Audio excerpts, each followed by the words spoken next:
Hey everyone, thanks for joining me for another video. I know it's been ages since I have posted on YouTube, but we've been so busy with all the summer hubbub. We recently had historic flooding where I'm from. I don't live there currently, so I wasn't injured or anything, and none of my family was affected directly, thankfully. But that distracted us for a few days, and then we went out of town again for a few days. And then when we got back, it was time to get ready for homeschool and start homeschool. So basically, my garden is in disrepair right now, covered in weeds. Plants have died. It's kind of a wreck. But what you're seeing right now are some clips from the past few weeks of us harvesting some of the things that we planted in the spring and early summer. And it was really exciting to do that.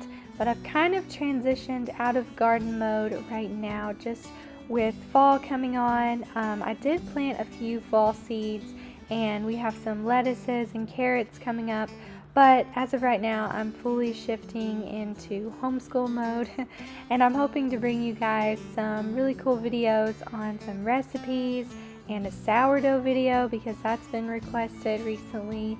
But as for right now, this will probably be one of my last garden videos.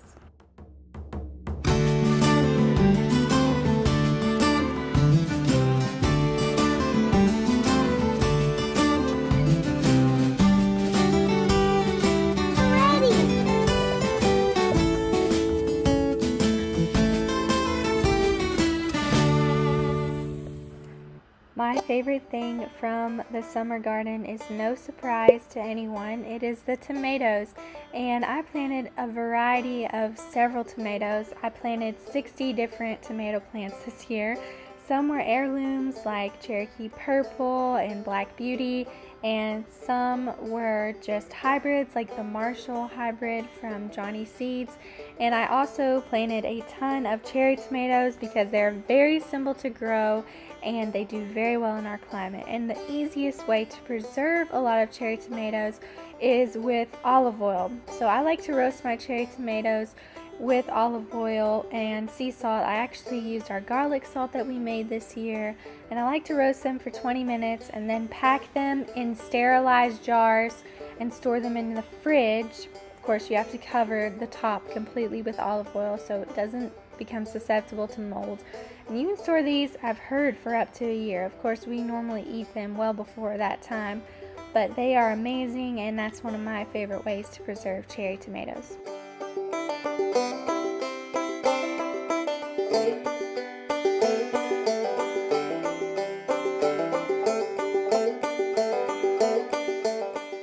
Of course, I can't acknowledge not posting in a while without acknowledging that I also have had a name change. I changed the name of my YouTube channel to Hippie from the Holler. It's kind of a play on words because I've always envisioned myself as kind of this hippie, crunchy mama, and I'm from the Appalachian Mountains, so that is just kind of a funny, goofy way for me to represent who I am. My first and last name was never very catchy and never has anybody really remembering me, so that's the reason for the name change.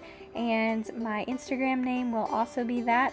Currently, I have deactivated my Instagram and my Facebook because I wanted to be really focused on our first and couple weeks of homeschool, and I'm not trying to win a medal or anything by doing that, but really it was a necessity because I am the type of person who gets really focused on one thing at a time, and I wanted to be really present for our homeschool year. But I will be reactivating my Instagram, and it will be Hippie from the Holler, and my blog is now Hippie from the Holler as well.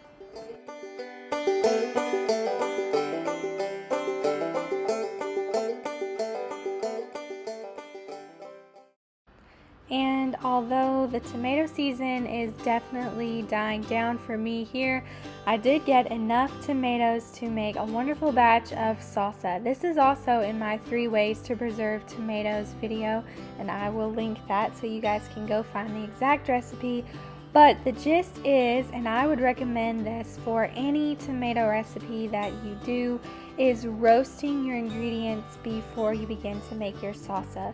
So in this recipe, I used tomatoes, jalapenos, I used garlic and onions, and we did not have any fresh cilantro from the garden because it's way too hot, and pretty much everything that is heat susceptible or non-heat tolerant has bolted by now. So I did have parsley, so I used parsley instead of cilantro in this recipe, and it tasted really good. I normally prefer cilantro just because it is one of my favorite herbs and I love the flavor of it in salsa, but parsley did just fine for this recipe. So you're gonna roast all of your ingredients on a pizza stone. I ran out of room because I had so many tomatoes that I was roasting, so I just used a parchment paper sheet.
Here I'm just cutting some of the parsley from my herbs, and then when I got back it was time to peel the skins off of my tomatoes.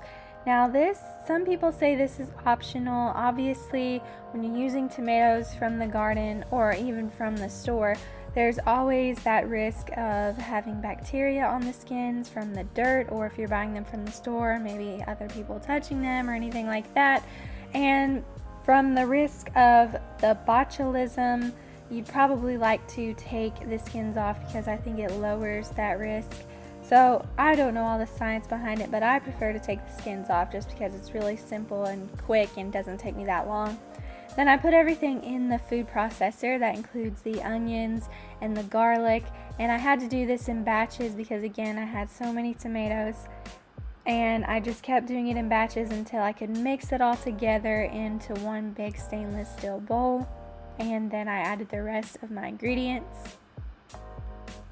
So the rest of what I'm adding were a lot of lemons. I don't even know how many lemons, and you'll have to go back to my original video to see. And I added the parsley, I added some honey and some salt, more garlic salt, and then I added it to my sterilized jars. And I processed them after doing all the usual canning things of remembering to get the bubbles out and wiping the rims. Of course, this recipe wasn't tested.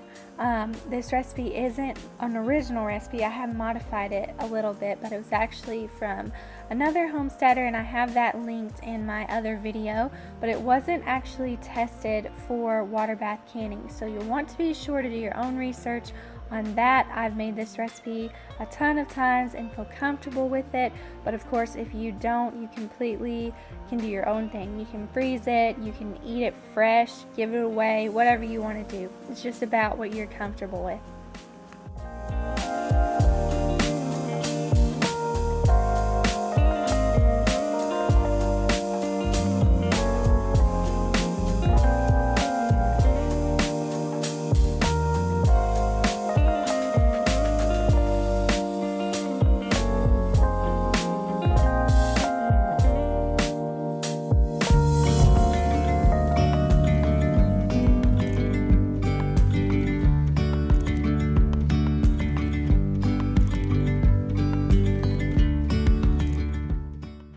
Something else new that I tried was fermenting pickles.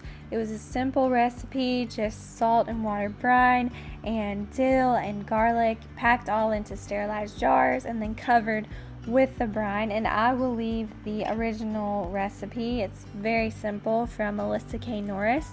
And I hope to do this again. These cucumbers were from my garden, and as well as from my grandmother's garden. The pickles I used, or the cucumbers rather, that I used were a Parisian pickling cucumber from Baker Creek, and I would highly recommend those seeds. They were wonderful, and I'll definitely be growing them again next year.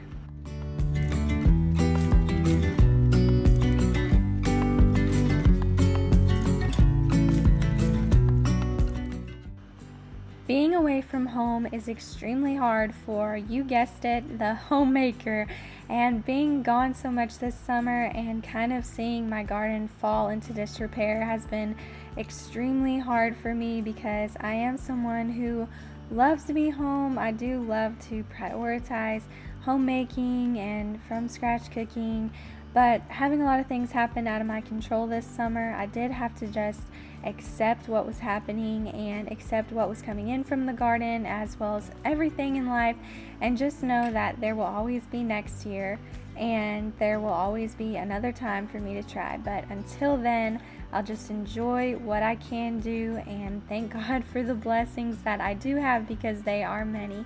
And I just want to thank you guys so much for coming along on this journey and being patient with me, as I haven't posted in so long, and I can't wait to show you guys the new adventures that are coming up soon. Bye!